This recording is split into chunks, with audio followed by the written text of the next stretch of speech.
Uni air flight 873 के landing के तुरंत बाद हुआ एक जोरदार धमाका कुछ ही सेकंड में आग पूरे प्लेन के केबिन में फैल गया। और आखिर कैसे इतना बड़ा धमाका प्लेन के अंदर हो गया?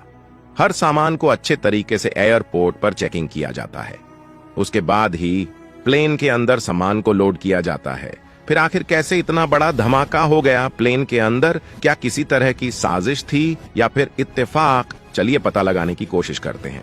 24 अगस्त 1999 यूनी एयर फ्लाइट 873 90 पैसेंजर और 6 क्रू मेंबर के साथ ताइपे सोंगशन एयरपोर्ट से उड़ान भरा। यह फ्लाइट बहुत छोटी फ्लाइट थी, करीब 20 से 25 मिनट की। MD-90 मॉडल का यह एक बहुत आधुनिक प्लेन था जिसे महज 4 साल पहले ही लॉन्च किया गया था। कुछ मिनट में यह फ्लाइट अपने मंजिल तक भी पहुंच गई। पायलट अब एयरपोर्ट पर लैंड करने के लिए प्रिपेयर करने लगे, लेकिन अभी प्लेन की ऊंचाई थोड़ा ज्यादा था, इसलिए प्लेन रनवे से थोड़ा आगे जाकर लैंड किया। लेकिन समस्या यह नहीं था, क्योंकि रनवे की लंबाई बहुत ज्यादा थी। जैसे ही प्लेन रनवे पर टच डाउन किया, पायलट ने तुरंत ही रिवर्स थ्रस्ट को ऑन कर दिया, जो प्लेन को धीमा करने की कोशिश करने लगा। प्लेन अभी रुका भी नहीं था कि पायलट को पीछे से प्लेन के अंदर एक धमाका सुनाई दिया। इस धमाके के साथ ही चीखने चिल्लाने की आवाज भी सुनाई देने लगी। यात्रियों में भगदड़ मच गई जल्दी से प्लेन से बाहर निकलने की। एक पूरी तरह से बंद विमान आग के चपेट में आ चुका था। प्लेन अभी पूरी तरह से रुका भी नहीं था और तेज आग ने प्लेन के इलेक्ट्रिसिटी को कट कर दिया। कॉकपिट में अचानक से अंधेरा छा गया। सारे यात्री डोर की तरफ भागने लगे ताकि जल्दी से जल्दी प्लेन से निकल सके। धुएं के कारण ठीक से दिखाई भी नहीं दे रहा था और ना ही ठीक से सांस ली जा रही थी।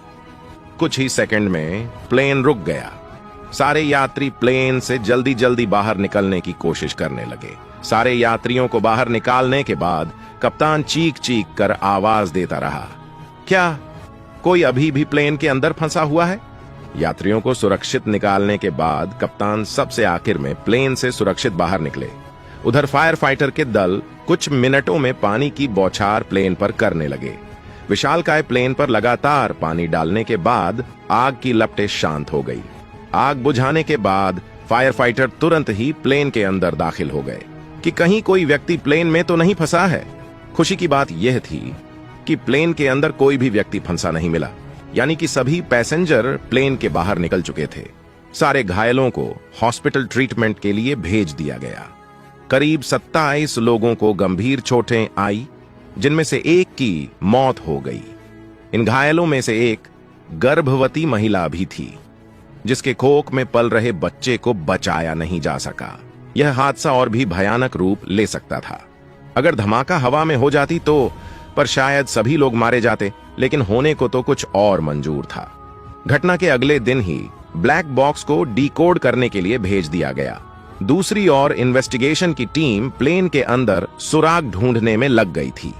प्लेन का ऊपरी छत पूरी तरह से तबाह हो चुका था।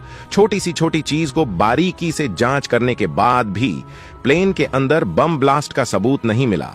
इसका मतलब यह बिल्कुल भी नहीं था कि प्लेन के अंदर ब्लास्ट नहीं हुआ।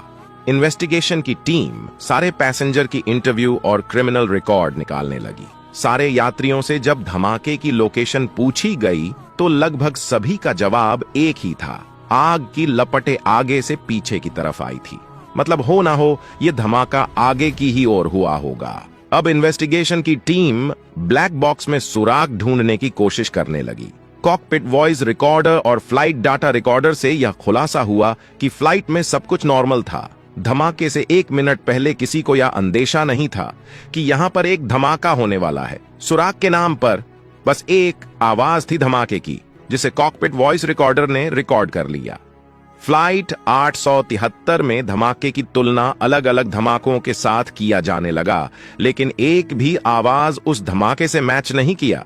अब तक इस बात पर आने लगा कि प्लेन में कोई भी विस्फोटक सामान लेकर दाखिल तो नहीं हुआ, कि आखिर ऐसा कौन सा सामान हो सकता है जो 20 मिनट के अंतराल में ही फट जाए। एक बार फिर से जले हुए राख के बीच छानबीन किया जाने लगा। इसी दौरान इन्वेस्टिगेशन टीम को एक अजीब चीज मिली। यह एक बोतल था जो धमाके से महज कुछ ही दूरी पर था। ये बोतल जला नहीं था, लेकिन फिर भी इसके 2 टुकड़े हो चुके थे। उस टुकड़े से गैसोलीन की गंध आ रही थी, जबकि वह बोतल गैसोलीन का था ही नहीं, बल्कि वह एक ब्लीच का बोतल था। इन्वेस्टिगेशन के टीम को समझ में नहीं आ रहा था कि आखिर प्लेन में हो क्या रहा था। किसी भी प्लेन में गैसोलीन की बोतल ले जाने की अनुमति नहीं होती है, तो फिर यह बोतल यहां पर कैसे आ गया? इसका जवाब पाने के लिए एयरपोर्ट के सीसीटीवी कैमरा की रिकॉर्डिंग की जांच किया जाने लगा। सीसीटीवी कैमरा ने भी एक बहुत बड़ा खुलासा किया। एक पैसेंजर अपने बैग में 6 बोतल भरकर ले जा रहा था, जिसमें से गार्ड ने 4 बोतल अपने कब्जे में ले लिया। बाकी के 2 बोतल को उन्होंने देखा पड़ा, लेकिन सूंघा नहीं, इसलिए उन्हें पता नहीं चला कि इस ब्लीच के बोतल में गैसोलीन डाला गया है।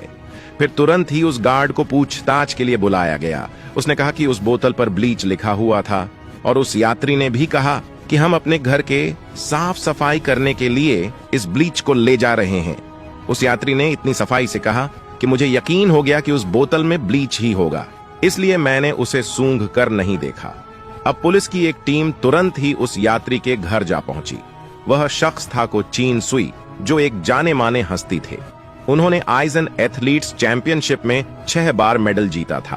पुलिस अब को के खिलाफ कार्रवाई करने लगी। उधर इन्वेस्टिगेशन की टीम यह पता लगाने की कोशिश कर रही थी कि अगर ब्लीच के बोतल में गैसोलीन था तो क्या यह विस्फोट हो सकता है? जी हां, विस्फोट हो सकता है। अगर बोतल में लीकेज हो और वहीं कहीं शॉर्ट सर्किट हो जाए तो आग लग सकती है, जिससे धमाका हो सकता है। पर इस मॉडल के प्लेन में ऐसा कोई भी वायर नहीं था जो लगेज के पीछे से होकर जाता हो, यानी कि बोतल में लीकेज होने के बावजूद भी, शॉर्ट सर्किट होने के बावजूद भी आग लगने की संभावना न के बराबर थी। तो फिर आग लगी तो कैसे लगी? जब प्लेन में धमाका हुआ तो बहुत सारा मलबा रनवे पर ही फैल गया। इसी मलबा में इन्वेस्टिगेशन टीम को एक 12 वोल्ट का बैटरी मिला, जिसमें दोनों टर्मिनल के तार खुले हुए थे। अगर दोनों टर्मिनल को टच कर दिया जाए तो स्पार्क के क्रिएट होगा। इतना स्पार्क काफी होगा गैसोलीन के बोतल में आग भड़काने के लिए। इस 12 वोल्ट के बैटरी को गैसोलीन के बोतल से महज कुछ ही दूरी पर रखा गया था।